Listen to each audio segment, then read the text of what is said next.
안녕하세요. 참 잘 오셨습니다. 사랑하는 형제자매 여러분, 주님의 이름으로 환영합니다. 지난 한 주간도 다들 평안하셨는지요? 하마스 이스라엘 간의 전쟁이 갈수록 격해지고 있습니다. 전쟁이 그치고 평화로운 일상으로 돌아갈 수 있도록 기도하는 마음으로 주님께 예배합시다. 오늘은 창조절 9번째 주일이자 종교개혁 506주년을 맞이하는 기념주일입니다. 또한 지금으로부터 3년 전에 우리 가양교회가 시작한 뜻깊은 날을 기념하는 주일입니다. 주님의 몸된 교회로서 주님의 성체와 보혈을 나누는 예식을 통해 성삼위 하나님의 이름으로 세례를 받은 이들이 교회의 지체로서 예수님의 십자가와 부활을 기억하며 참여하게 됩니다. 권능과 위대하심으로 태초에 하늘과 땅과 온 우주 만물을 말씀으로 창조하신 주님께서 종교개혁 기념일을 통해 우리 자신을 성찰하라고 우리를 부르십니다.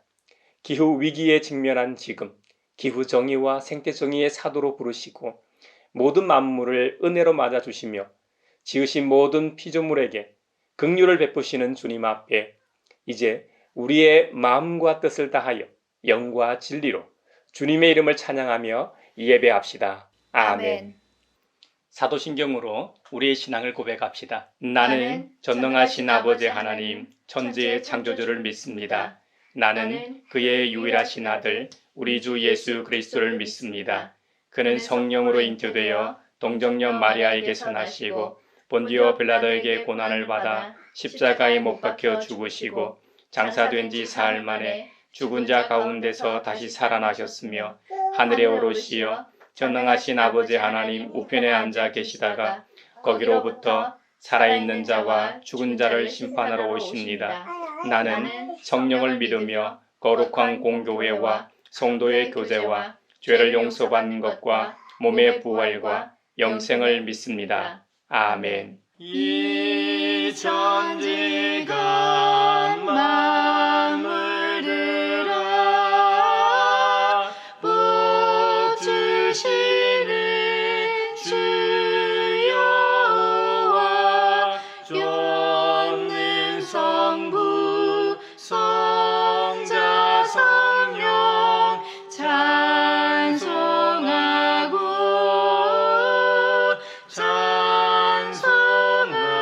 찬송하세. 아멘.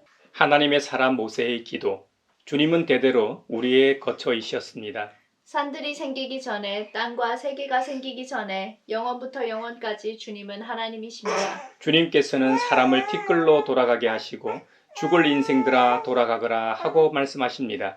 주님 앞에서는 천년도 지나간 어제와 같고 밤의 한순간과도 같습니다. 주님께서 생명을 거두어 가시면 인생은 한순간의 꿈일 뿐 아침에 돋아난 한 폭이 풀과 같이 사라져 갑니다. 풀은 아침에는 돋아나서 꽃을 피우다가도 저녁에는 시들러서 말라버립니다. 주님, 돌아와 주십시오. 언제까지입니까? 주님의 종도를 불쌍히 여겨 주십시오.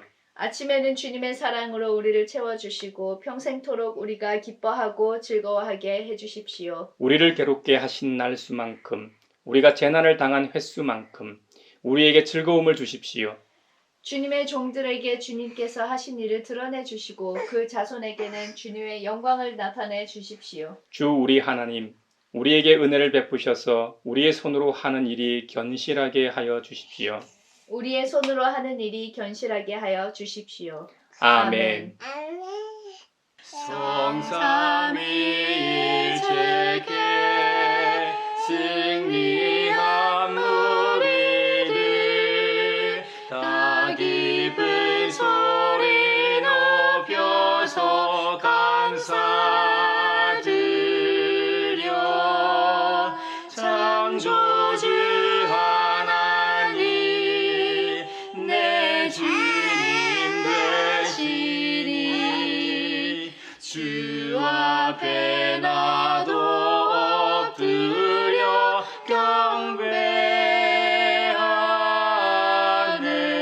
경배하네. 아멘. 주님은 선하시며 용서하는 분이십니다. 주님을 부르는 자 누구에게든지 사랑을 한없이 베푸는 분이십니다. 평화와 결합한 정의는 우리에게 생태학적 죄를 회개하고 태도와 행동을 바꾸라고 촉구합니다.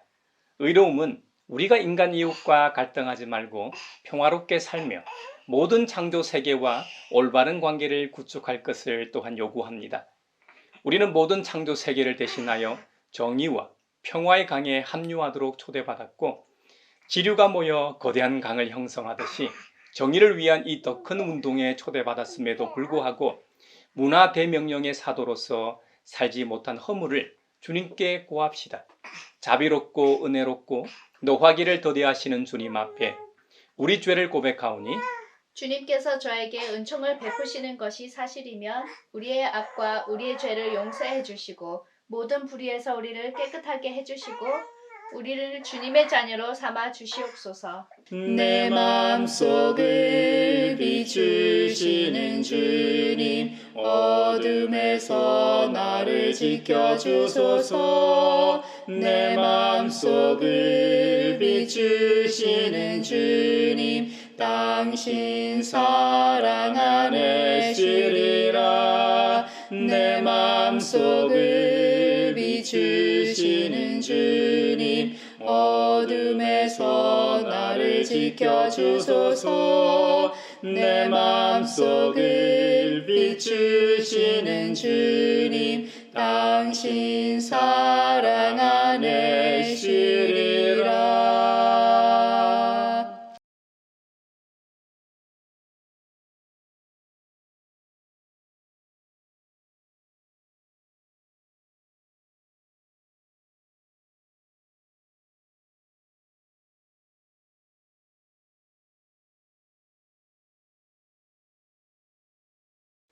화해와 치유의 하나님, 죽음을 이기신 주님께서 우리가 받아야 할 고통을 대신 받고 우리가 겪어야 할 슬픔을 대신 겪으시고 우리 모두의 죄악을 지우시고 우리가 평화를 누리게 하셨습니다.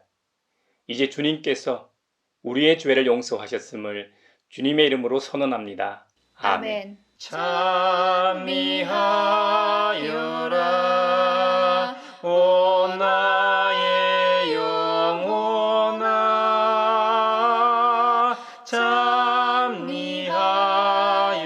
찬미하여라 거룩한 주 이름. 오늘 우리에게 주신 구약의 말씀은 신명기 34장 1절에서 12절입니다. 하나님의 말씀을 경청하십시오. 모세가 모압 평원 그리고 맞은 쪽에 있는 느보산의 비스가 봉우리에 오르니 주님께서는 그에게 단까지 이르는 길르앗 지방 온 땅을 보여주셨다. 또 온 납달리와 에브라임과 므낫세의 땅과 서해까지 온 유다 땅과 네겝과 종려나무의 성읍 여리고 골짜기에서 소알까지 평지를 보여주셨다. 그리고 주님께서 그에게 말씀하셨다. 이것은 내가 아브라함과 이삭과 야곱에게 맹세하여 그들의 자손에게 주겠다고 약속한 땅이다. 내가 너에게 이 땅을 보여주기는 하지만 내가 그리로 들어가지는 못한다. 주님의 종 모세는 주님의 말씀대로 모압 땅에서 죽어서 모압 땅 벳부을 맞은 쪽에 있는 골짜기에 묻혔는데 오늘날까지 그 무덤이 어디에 있는지를 아는 사람은 아무도 없다. 모세가 죽을 때에 나이가 120살이었으나 그의 눈은 빛을 잃지 않았고 기력은 정정하였다. 이스라엘 백성은 모압 평원에서 모세의 죽음을 애도하는 기간이 끝날 때까지 모세를 생각하며 30일 동안 애곡하였다. 모세가 눈의 아들 여호수아에게 안수하였으므로 여호수아에게 지혜의 영이 넘쳤다. 이스라엘 자손은 주님께서 모세에게 명하신 대로 여호수아의 말을 잘 듣고 그를 따랐다.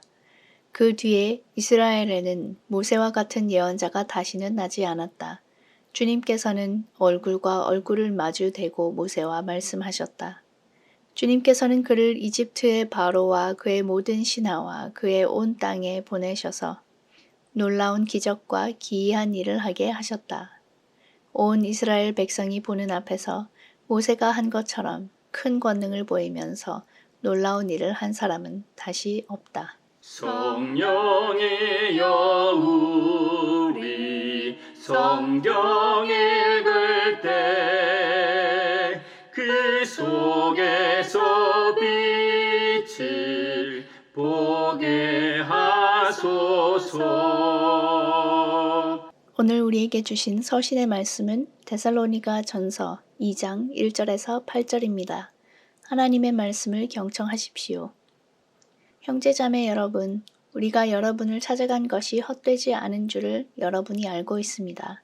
여러분이 아는 바와 같이 우리가 전에 빌립보에서 고난과 모욕을 당하였으나 심한 반대 속에서도 하나님 안에서 담대하게 하나님의 복음을 여러분에게 전하였습니다. 우리의 권면은 잘못된 생각이나 불순한 마음이나 속임수로 하는 것이 아닙니다. 우리는 하나님께 검정을 받아서 맡은 그대로 복음을 전합니다. 우리가 이렇게 하는 것은 사람의 환심을 사려고 하는 것이 아니라 우리의 마음을 살피시는 하나님을 기쁘게 해드리려고 하는 것입니다. 여러분이 아는 대로 우리는 어느 때든지 아첨하는 말을 한 일이 없고 구실을 꾸며서 탐욕을 부린 일도 없습니다. 이 일은 하나님께서 증언하여 주십니다. 우리는 또한 여러분에게서든 다른 사람에게서든 사람에게서는 영광을 구한 일이 없습니다. 물론 우리는 그리스도의 사도로서 권위를 주장할 수도 있었습니다. 그러나 우리는 여러분 가운데서 마치 어머니가 자기 자녀를 돌보듯이 유순하게 처신하였습니다. 우리는 이처럼 여러분을 사모하여 여러분에게 하나님의 복음을 나누어 줄 뿐만 아니라 우리 목숨까지도 기쁘게 내줄 생각이었습니다. 그것은 여러분이 우리에게 사랑을 받는 사람이 되었기 때문입니다. 성령이여 우리 성경 읽을 때 그 속에서 빛을 보게 하소서. 오늘 우리에게 주시는 복음의 말씀은 마태복음서 22장 34절로 46절입니다. 주님의 말씀을 경청하십시오. 바리새파 사람들이 예수가 사두개파 사람들의 말문을 막아버리셨다는 소문을 듣고 한자리에 모였다. 그리고 그들 가운데 율법 교사 하나가 예수를 시험하여 물었다. 선생님, 율법 가운데 어느 계명이 중요합니까? 예수께서 그에게 말씀하셨다. 내 마음을 다하고 내 목숨을 다하고 내 뜻을 다하여 주 너의 하나님을 사랑하여라 하였으니 이것이 가장 중요하고 어떤가는 계명이다. 둘째 계명도 이것과 같은데 내 이웃을 내 몸과 같이 사랑하여라 한 것이다. 이 두 계명에 온 율법과 예언서의 본 뜻이 달려 있다. 바리새파 사람들이 모였을 때에 예수께서 그들에게 물으셨다. 너희는 그리스도를 어떻게 생각하느냐? 그는 누구의 자손이냐? 그들이 예수께 대답하였다. 다윗의 자손입니다. 예수께서 다시 그들에게 말씀하셨다. 그러면 다윗이 성령의 감동을 받아 그를 주님이라고 부르면서 말하기를 주님께서 내 주께 말씀하셨다. 내가 내 원수를 내 발 아래에 굴복시킬 때까지 너는 내 오른쪽에 앉아 있어라 하였으니 이것이 어찌 된 일이냐? 다윗이 그리스도를 주라고 불렀는데 어떻게 그리스도가 그의 자손이 되겠느냐? 그러자 아무도 예수께 한마디도 대답하지 못했으며 그날부터는 그에게 감히 묻는 사람도 없었다. 이것은 주님의 말씀입니다. 하나님 감사합니다. 성령이여 우리 성경 읽을 때 그 속에서 빛을 보게 하소서. 사회를 위하여 기도합니다. 작년 10월 29일 이태원 참사가 지난 지 1주년이 되었습니다. 용산구청과 경찰서는 서로 책임을 떠넘기고 있고 더 높은 지위에 있는 공무원들은 나몰라라 하는 상황입니다. 유족들에게는 사고 이후 납득할 만한 대처도 충분한 지원도 없었습니다. 오히려 사회와 정부가 2차 가해를 하는 꼴이 되었습니다. 유가족들이 원하는 책임자 처벌과 진상규명이 하루빨리 이루어지게 하시고 대한민국에서 길거리를 걷다가 죽게 되는 이런 어처구니 없는 참사가 더 이상 일어나지 않도록 지켜주소서. 성령의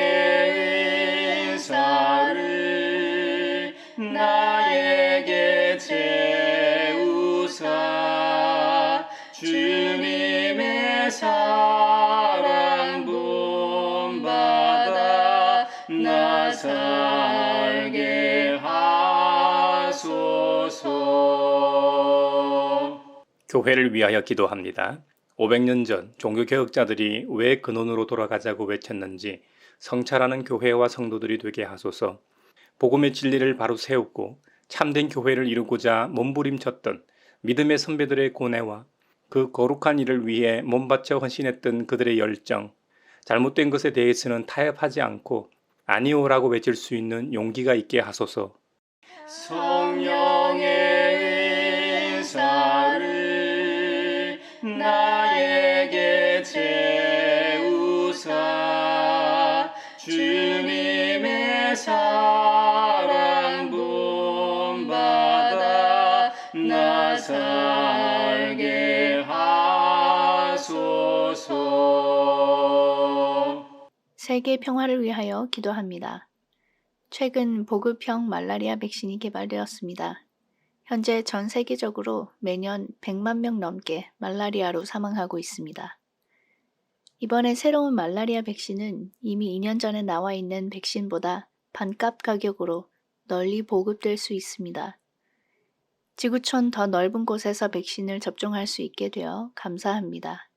과학이 발전하며 생명을 죽이는 기술보다 살리는 기술이 더욱 개발되게 하소서. 성령의 은사를 나에게 채우사 주님의 사랑 본받아 나 살게 하소서. 여러분, 500년 전 종교개혁이 왜 일어났나요? 506년이 지난 지금 우리는 왜 종교개혁을 기념하고 있나요?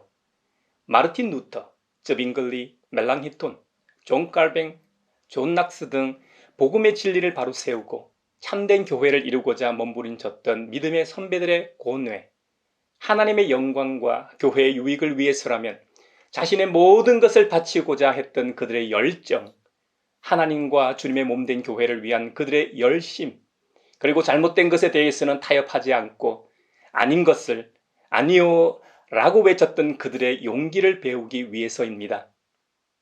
종교개혁이 일어났던 15세기, 16세기는 엄청난 변화와 격동의 시기였음을 역사를 통해 우리는 잘 알고 있습니다. 사실 종교개혁은 교회 내의 문제점들만으로 일어난 사건이 아닙니다. 직간접적으로 그 당시 사회 재반 영역에서 급격한 변화의 움직임의 영향으로 태동했다고 해도 과언이 아닙니다. 예전에 우리나라도 동북아가 전 세계의 전부인 줄 알았습니다. 그래서 중원이라 불리는 중국 대륙의 주인에게 항상 이 머리를 쪼가리며 사대했습니다. 그 외에는 오랑캐나 외로 취급했습니다. 사실 중국 입장에서는 조선도 소국이고 변방이라 오랑캐나 다를 바 없었는데 말이죠. 조선에서 최고로 여기던 명나라, 청나라 외에 더 강한 세력이 있다는 것을 점점 알게 됩니다. 세계 최강이라고 믿고 의지했던 청나라가 처음 들어보는 영국이란 나라에게 패하게 됩니다. 이어 우리가 왜라고 업신여기던 일본한테도 전쟁에서 패해 우리의 옛 고토인 만주를 넘겨주게 됩니다. 서양 오랑캐로 여기던 미국, 영국, 프랑스 등 이런 나라들이 통상을 요구해옵니다. 그래서 1876년 일본과의 강화도 조약을 필두로 1882년 미국, 83년 영국, 84년 러시아, 86년 프랑스와 차례로 수호 통상 조약을 맺음으로 문호를 개방하게 이릅니다. 이것은 우리 모두가 역사 시간에 배운 내용들입니다. 알고 봤더니 중국이 세계에서 가장 강한 나라도 아니고 태평양 건너편으로 아메리카라는 대륙이 있고 중국과 러시아를 가로질러 가면 그 당시 세계의 중심이었던 유럽이 있었던 것이죠. 조선은 완전 음모란 깨구리였습니다. 500년 전 유럽도 지중해 연안과 이 대서양으로 둘러싸인 장소만이 세계의 전부인 것으로 알았죠. 한때는 지구가 둥근 것도 모르고 대서양 이 끝으로 가면 이 낭떠러지가 있어 배가 떨어지는 줄 알았죠. 그런데 항해술이 발달해 스페인과의 포르투갈이 중심이 되어 값비싼 향료와 사치품을 얻고자 바다를 건너 새로운 세상으로 모험을 하게 됩니다. 잘 알려진 대로 1492년 콜럼버스가 현재의 북아메리카 대륙의 서인도 제도를 발견하게 되고 1497년에는 바스코 다가마가 아프리카의 희망봉을 돌아 인도까지 가게 됩니다. 그리고 심지어 마젤란 일행은 배를 타고 세계를 일주하기에 이릅니다. 조선이 그랬던 것처럼 유럽이 세상의 전부가 아니었습니다. 지구의 아주 작은 대륙인 유럽보다 훨씬 넓은 아메리카, 아프리카, 아시아가 있다는 사실을 알게 되었습니다. 지리상의 이 발견으로 유럽 밖의 귀중품들이 쏟아져 들어오자 가격 혁명이 일어납니다. 해외 시장의 확대에 따라 상업 혁명이 일어나고 유럽 사람들의 삶에는 큰 변화가 찾아왔습니다. 과학 분야에서도 획기적인 일들이 일어났습니다. 당시 청동설과 지동설로 유명한 그 사건이 종교개혁 당시 일어났습니다. 당시 유럽에서는 태양이 지구 이 주위를 돈다는 이 프톨레마이오스의 이 천동설을 믿어왔는데 코페르니쿠스라는 과학자가 태양이 지구를 도는 것이 아니라 지구가 태양의 주위를 돈다고 주장하기에 시작했습니다. 그 당시 사람들은 지구가 태양 주위를 돈다는 것을 도무지 믿지 못했습니다.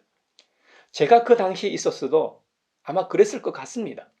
하지만 후에 케플러라는 이 과학자가 코페르니쿠스의 지동설을 수학적으로 증명하였고 갈릴레이는 이 천문학적인 증거들을 제시해서 지동설을 증명하게 됩니다.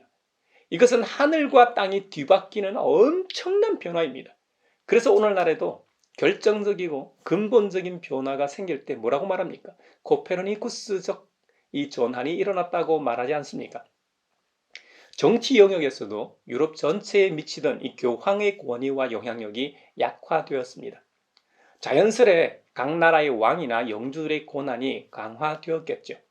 중세시대의 약 1000년 동안 교황은 종교 영역뿐만 아니라 사회 문제들에서도 지배력을 행사해 왔습니다. 하지만 민족주의적인 정서가 강화되면서 각 나라는 자기 영토 안에서 교황의 세속적인 권한을 제한하려고 했습니다. 마르틴 루터가 종교 개혁을 성공할 수 있었던 이유 중 하나가 그의 주장이 독일의 민족주의 정서에 부합했기 때문이죠.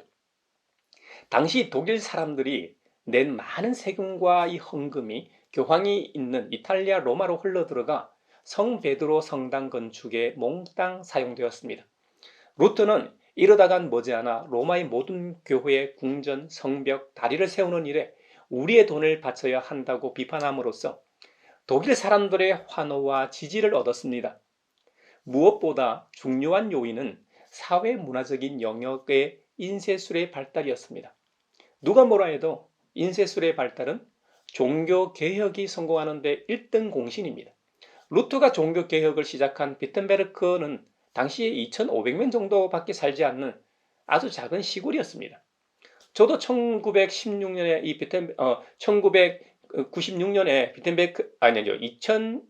2016년에 비텐베르크를 가보았습니다. 그때 500주년 기념 행사를 하기 위해서 루터의 생가나 기념관 이게 전부 다 단장하고 있었어요.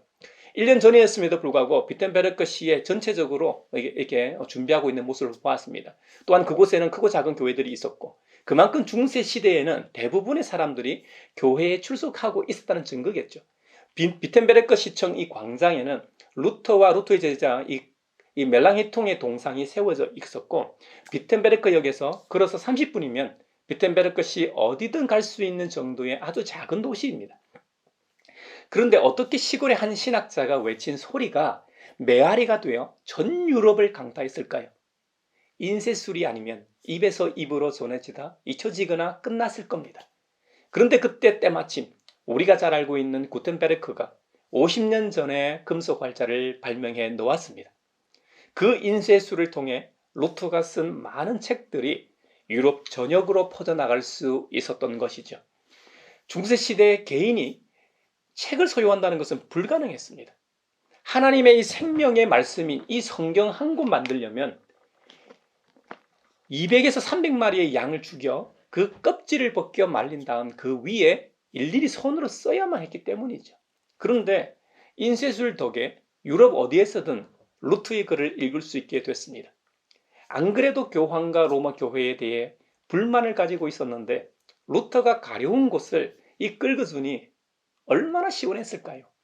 그래서 루터는 인쇄술에 대해 말하기를 온 세계에 참된 종교를 전하라고 하나님께서 허락하신 최상의 선물이라고 표현했습니다. 종교개혁 당시 루터의 책은 유럽에서 성서 다음 가는 최고의 베스트셀러였습니다. 종교 측면에서는 중세시대 동안 타락할 대로 타락하고 부패한 로마 가톨릭으로 인해 종교개혁이 일어났습니다. 여러분도 잘 아시는 대로 중세시대에는 교황이 황제보다 높은 권위를 가지고 있었습니다. 비유를 하면 교황은 태양, 황제는 달에 비유되었으니 어느 정도인지 상상이 갑니다. 절대 반지라도 낀 것처럼 절대 권력을 주장하던 교황과 교회가 타락하자 교황의 권위는 추락했습니다.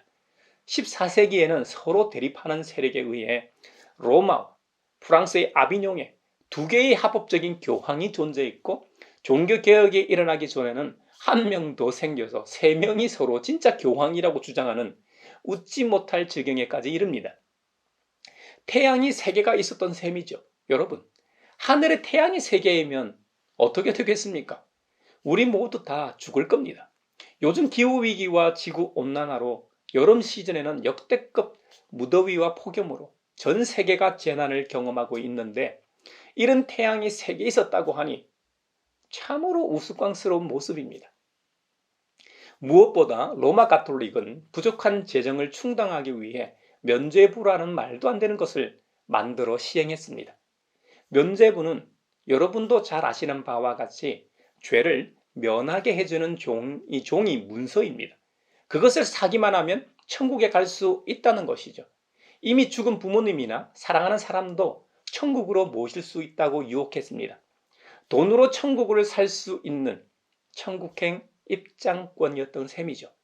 우리가 예전에 즐겨 불렀던 노래 중에 돈으로도 못 가요 하나님 나라 라는 이 노래에서도 알 수 있는 진리를 중세 교회에서 불법을 자행하고 있었습니다. 이후 로마 가톨릭에서는 과거 잘못을 희석하기 위해 죄가 아니라 벌의 면제라고 말하면서 면벌부라고 부르지만 이건 역시 비성경적이죠. 면제부든 면벌부든 호칭이나 표기가 중요한 것이 아니라 16세기 로마 가톨릭에서 재정 확충을 위해 대량으로 발행했고 주교들이 신도들에게 반강제적으로 판매하던 증거임에는 틀림없습니다.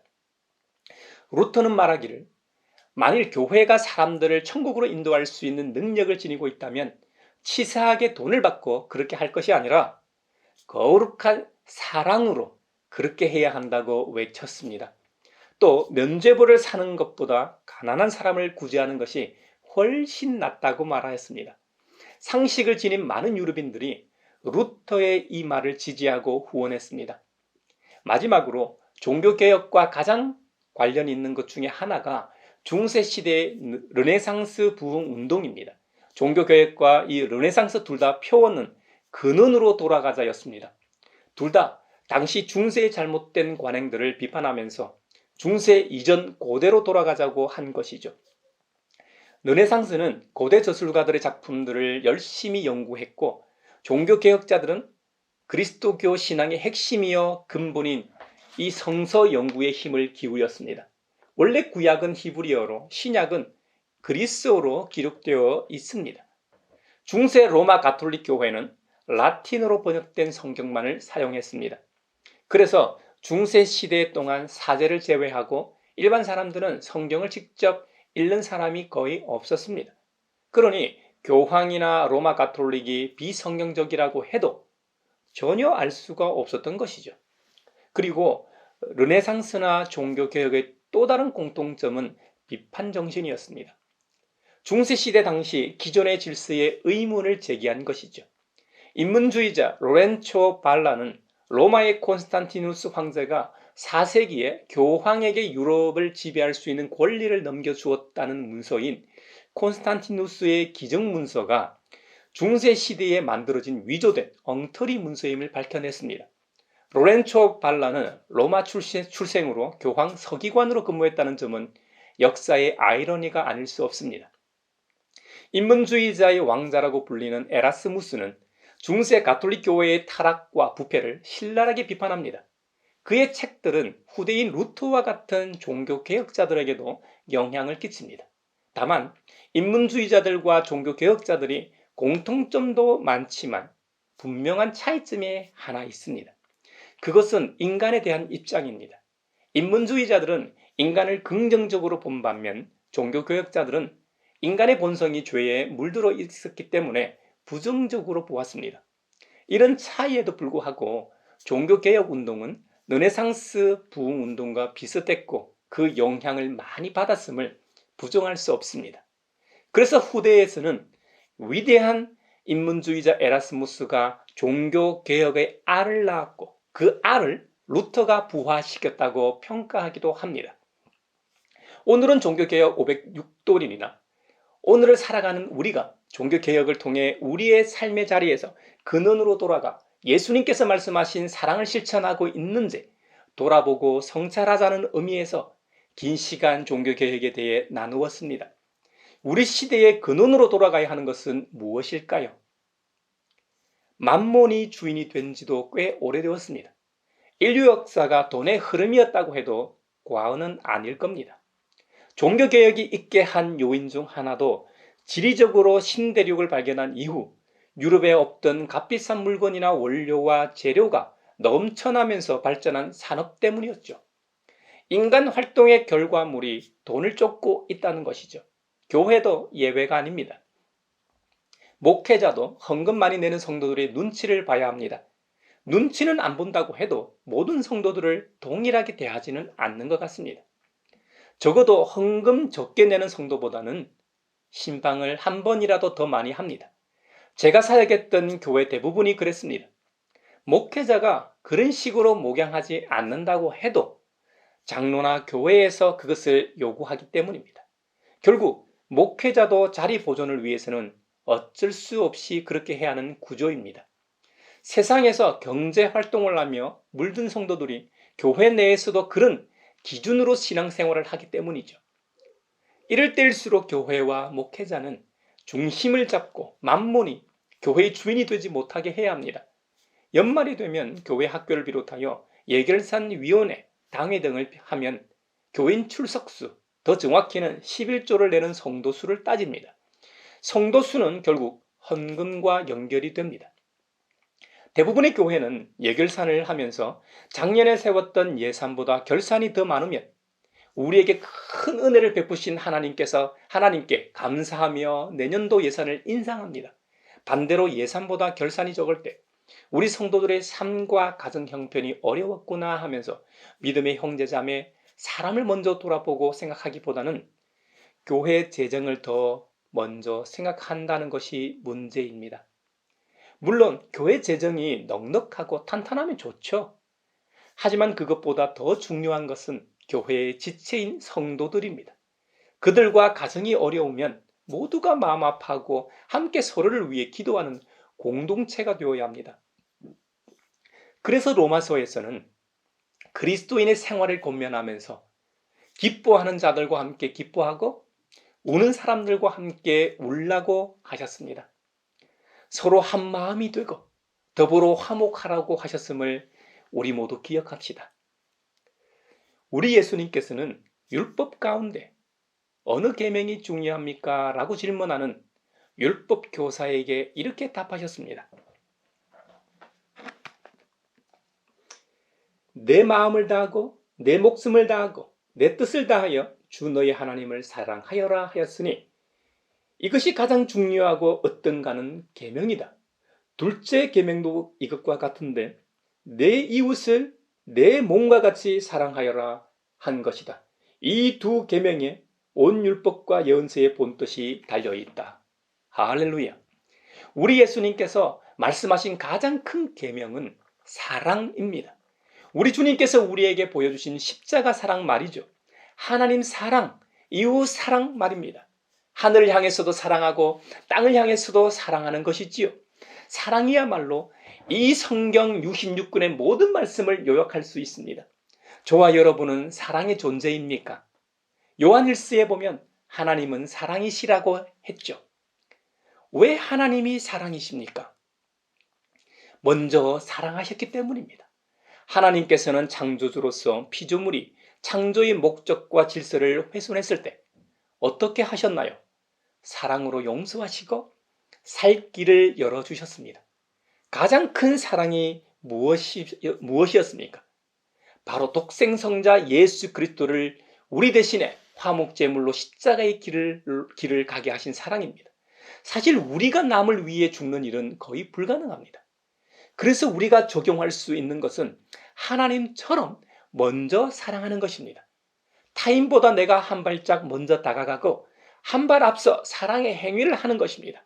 그래서 우리 주님께서 사랑하라고 명하시면서 네 이웃을 네 몸과 같이 사랑하라고 하신 것입니다. 우리는 어떤 경우도 위험이나 기쁨의 장소에서 가장 먼저 생각하는 것이 바로 자기 자신입니다. 물론 간혹 타인을 위해 희생하는 사람을 보기도 합니다만 보호 본능에 따라 자기 자신을 먼저 생각하는 것이 자연 이치입니다. 내 몸을 내 몸과 같이 사랑하는 것, 이것이 우리가 하나님을 닮은 존재로서 할 수 있는 최선의 모습인지도 모르겠습니다. 우리 가양교회가 먼저 사랑하는 공동체가 되길 바랍니다. 우리 성도 한 분 한 분이 먼저 사랑하는 분이 되길 축원합니다. 여러분의 가정과 가족들이 먼저 사랑하는 존재가 되길 축원합니다. 종교개혁 기념주일이자 교회 창립 3주년을 맞이하는 우리 가양교회 성도들이 근원으로 돌아가야 하는 것은 성경으로 돌아가 바로 이 성경에서 우리 예수님께서 말씀하시는 사랑의 모습을 되찾는 것입니다. 우리 주님은 사랑의 하나님이십니다. 그렇다면 그분의 백성이요 그분의 제자인 우리도 사랑의 존재가 되어야 합니다. 단순한 사랑의 존재가 아니라 먼저 사랑하는 존재가 되어야 합니다. 가족끼리 사랑하는 것은 쉬운 일입니다.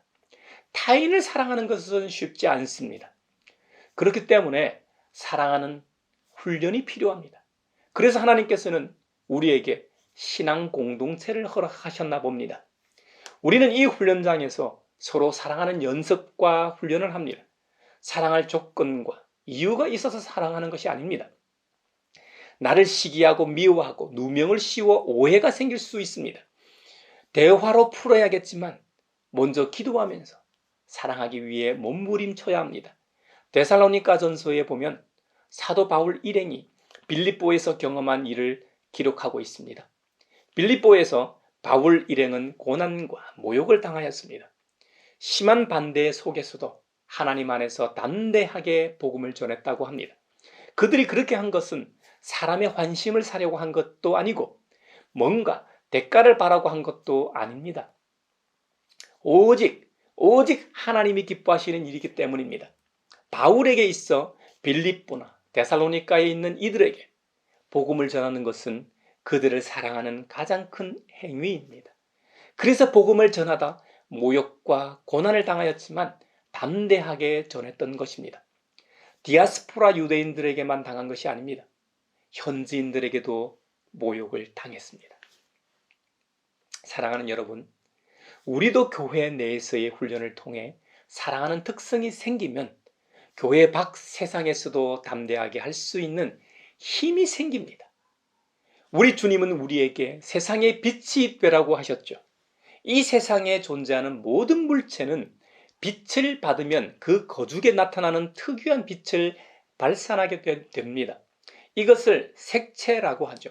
우리는 예수님으로 인해 사랑의 빛을 이미 받았습니다. 그러므로 우리에게는 빛이라는 고유한 색채가 이미 존재합니다.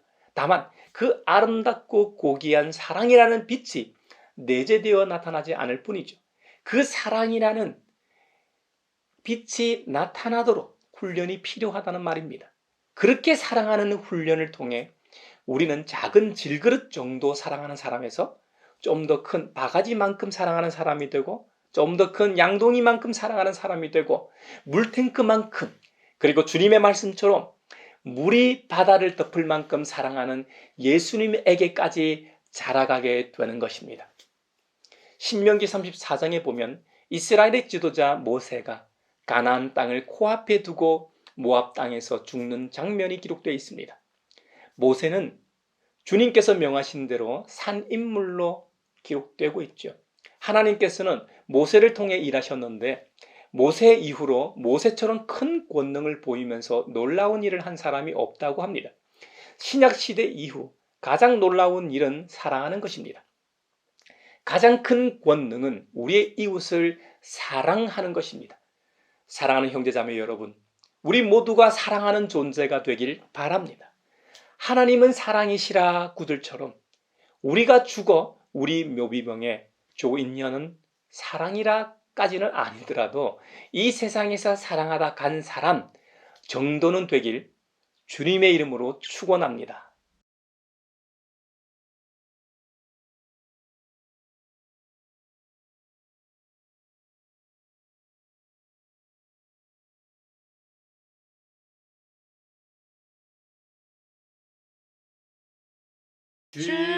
주님의 성찬 받을 때마다 하늘의 기쁨 미리 맛보고 어린 양 잔치 참념같이 영원한 복을 내가 누리리. 사랑하는 형제자매 여러분, 이 성찬은 그리스도를 기념하여 그가 다시 오실 때까지 그의 죽으심과 사심을 기념하는 예식입니다. 우리로 악한 죄를 이기게 하시고 모든 고난에서 더욱 굳세게 하사 우리를 강하게 하시며 책임을 감당하게 하십니다. 또한 믿음으로 이 세상을 살게 하시고 마음의 평안함과 영생의 소망을 확실하게 하여 무한한 유익을 주는 것입니다. 하나님은 우리가 그리스도 안에서 풍성한 이 생명을 누리기를 원하십니다. 이제 우리는 주님께서 친히 베푸신 상을 통하여 그리스도의 성체와 보혈을 함께 나눔으로써 영원한 생명을 누립시다. 예배 초반에 사도신경을 저희들 신앙 고백했습니다마는 다시 한 번 더 주님의 몸과 피를 우리가 선물로 받기 전에 다시 한번 우리의 신앙을 고백합시다. 나는 전능하신 아버지 하나님, 천지의 창조주를 믿습니다. 나는 그의 유일하신 아들, 우리 주 예수 그리스도를 믿습니다. 그는 성령으로 잉태하사 동정녀 마리아에게서 나시고 본디오 빌라도에게 고난을 받아 십자가에 못 박혀 죽으시고 장사된 지 사흘 만에 죽은 자 가운데서 다시 살아나셨으며 하늘에 오르시어 전능하신 아버지 하나님 우편에 앉아 계시다가 거기로부터 살아있는 자와 죽은 자를 심판하러 오십니다. 나는 성령을 믿으며 거룩한 공교회와 성도의 교제와 죄를 용서받는 것과 몸의 부활과 영생을 믿습니다. 아멘. 주님께서 여러분과 함께 하시기를 바랍니다. 또한 주님의 종과도 함께 하시기를 바랍니다. 여러분의 마음을 주님께 드리기를 바랍니다. 우리의 마음을 주님께 드립니다. 우리 주 하나님께 감사드립시다. 우리의 감사와 찬양을 드림이 마땅하고 유익합니다. 거룩하신 하나님, 하늘과 땅을 지으신 전능하신 성부시여, 우리가 주님의 사랑하시는 아들 예수 그리스도의 이름으로 언제 어디서나 주님께 감사함이 참으로 마땅하고 유익한 일입니다. 그러므로 우리는 천사들과 모든 하늘의 무리들과 이 땅의 피조 세계와 함께 주님의 영광을 찬미하며 노래하기를 거룩하시고 전능하신 하나님, 주님의 은혜를 감사하고 찬양합니다. 예수 그리스도 안에서 우리가 주님의 자녀가 되었으니 주님의 위대하심을 선포하고 찬양합니다. 하늘과 땅에 가득한 그 영광, 지극히 높은 곳에서 호산나, 주의 이름으로 오시는 분 찬미 받으소서. 아멘. 하늘에는 영광이요 땅에서는 평화 영광 영광 할렐루야 할렐루야 하늘에는 영광이요 땅에서는 평화 영광 영광 할렐루야 할렐루야 할렐루야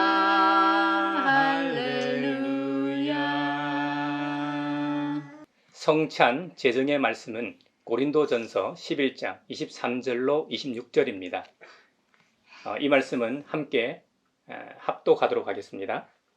내가 여러분에게 전해준 것은 주님으로부터 전해 받은 것입니다. 곧 주 예수께서 잡히시던 밤에 빵을 들어서 감사를 드리신 다음에 떼시고 말씀하셨습니다.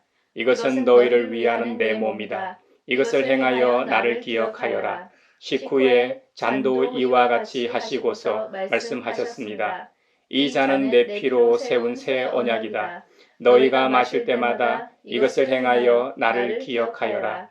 그러므로 여러분이 이 빵을 먹고 이 잔을 마실 때마다 주님의 죽으심을 그가 오실 때까지 선포하는 것입니다. 아멘. 이제 이 성찬에 성령 하나님의 임재를 위한 기도를 드리겠습니다. 여기 모인 우리를 위해 십자가에서 살을 찢기시고 피를 다 흘려주신 주님, 오늘 우리가 정결하지 못한 마음과 육체를 가지고 이 자리에 나와 있습니다. 이제 주님의 성체와 보혈을 재현하는 귀한 성례전 앞에 있습니다. 주 성령님, 이 자리에 임하시어 떡과 잔을 성별하시며 이를 먹고 마시는 우리의 입과 육체의 모든 기능에서 주님의 살과 피를 깊이 경험하는 소중한 순간으로 만들어 주옵소서. 그리하여 주님을 뵙는 기쁨이 가득하게 하시고 그리스도의 변화된 몸을 입어 세상을 변화시키게 하소서. 성령님의 특별하신 임재 안에서 이 고귀한 성례전이 이루어지게 하소서. 우리 위하여 몸 찢고 피 흘리신 우리 구주 예수 그리스도의 이름으로 기도하옵나이다. 아멘. 주님께서 잡히시던 날 밤이었습니다. 우리 주님은 사랑하는 제자들과 함께 마지막 유월절 식사를 하셨습니다. 그때에 떡을 들어 축사하셨습니다. 그리고 그 떡을 떼시며 말씀하셨습니다. 이것은 너희를 위하여 상하고 지킨 내 몸이다. 받으라, 먹으라 명하셨습니다. 우리 주님은 식구에 또한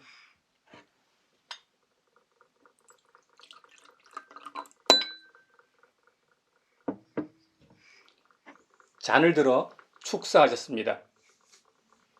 그리고 말씀하셨습니다. 이 잔은 너희를 위하여 흘리는 내 피다. 너희와 나 사이에 맺어진 새 언약의 피다. 받으라, 마시라 명하셨습니다. 이제 우리가 주님께서 제정하신 이 성찬에 참여하도록 하겠습니다. 주님께서 찢기신 몸과 또 흘리신 보혈을 기억하며 이 은혜의 선물을 받도록 하겠습니다.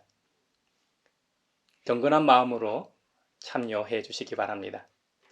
물론 영상으로 보시는 분들은 실제로 참여하실 수 없긴 하겠지만 여러분 믿음으로 함께 동참해 주시기 바랍니다.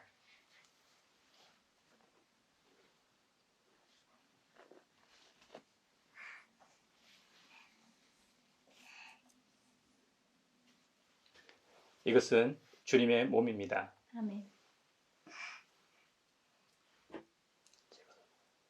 이것은 주님의 피입니다. 아멘.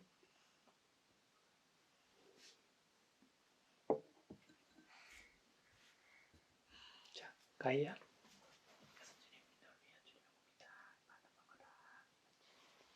표정이 안 좋아. 잠깐만 들고 있어. 나한테도 얘기해줘. 이것은 주님의 몸입니다. 아멘. 이것은 주님의 피입니다. 아멘.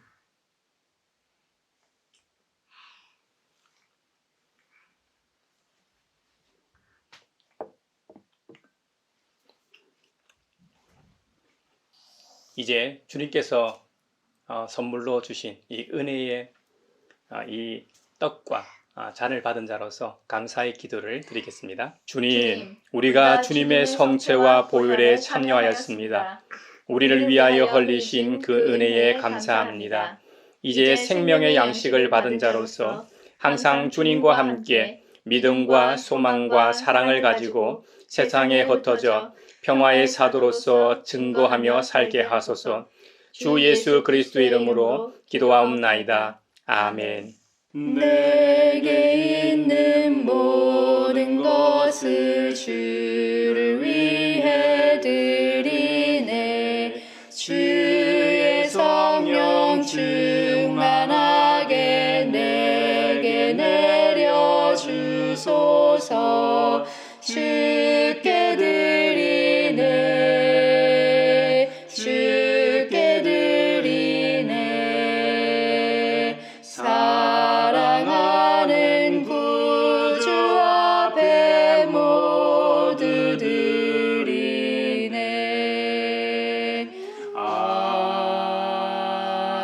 아멘. 여기에 모인 우리는 우리의 믿음의 역사와 사랑의 수고와 우리 구주 예수 그리스도에 대한 소망의 인내를 여기 연보에 담아 올려드립니다. 주님께서 말씀하신 대로 인색함으로나 억지로 하지 않고 하나님께서 함께 하심의 은총으로 인해 삶의 자리에서 형통하게 살게 하심에 감사하여 각각 그 마음에 정한 대로 즐거운 마음으로 바치오니 향기로운 예물이 되게 하소서. 은혜의 주님, 우리의 정성을 어여삐 여기시어 주님께서 베푸신 은혜에 비하면 보잘것없지만 말씀하신 대로 미리 구별하여 드리오니 기쁘게 받으시옵소서. 우리의 가진 것이 비록 적어도 바치는 기쁨은 더 커지고 비록 버는 것이 적어도 나누는 즐거움은 더욱 넘쳐 우리 믿음의 소문이 각처에 퍼지게 하소서. 우리 주님 예수 그리스도의 이름으로 감사하며 기도하옵나이다. 아멘. 구원자 주 예수 하나님의 아들 귀하신 어린 양 메시아 거룩하신 하나님. 오 하나님 감사해. 독생자 주시고 또 성령님 보내사 주의 일을 이루시네. 예수 나의 구주 놀라운 그 일을 귀하신 어린 양 메시아 죄인 위해 죽으셨네. 오 하나님 감사해. 독생자 주시고 또 성령님 보내사 주의 일을 이루시네. 영광 중에 설 때 주 얼굴 배웠고 왕 되신 주 그곳에서 영원토록 섬기리. 오 하나님 감사해. 독생자 주시고 또 성령님 보내사 주의 일을 이루시네. 서로 평화 인사를 나누겠습니다. 주님의 평화를 빕니다. 주님의 평화를 빈다 얘들아. 주님의 평화가 여러분과 함께 하시길 바랍니다. 이제 축도하겠습니다. 창조의 춤을 추시는 하나님, 아름다운 백합을 꽃피우게 하시는 하나님, 혼돈을 질서로 바꾸시는 하나님, 창조 질서 안에서 하나님의 영광을 성찰하고 우리의 삶과 교회를 변화시키시는 하나님께서 여러분에게 복의 복을 내려 주셔서 언제 어디서나 여러분을 지키시기를 원하며 주님께서 그분의 인자한 얼굴을 여러분에게 비추사 필요에 따라 물질과 건강과 은혜 베푸시기를 원하며 주님께서 여러분이 하는 일과 가정과 자녀들과 함께 하시기를 원하며 주님의 몸된 하나의 거룩하고 보편적인 사도적인 모든 교회와 우크라이나 전쟁 종식과 한반도 평화 통일과 함께 하시길 원하며 하마스와 이스라엘의 전쟁이 종식되어 살룸의 은혜가 있길 원하며 12.9 참사 유족들과 함께 하시길 원하며 오늘 말씀처럼 오늘을 살아가는 우리 모두가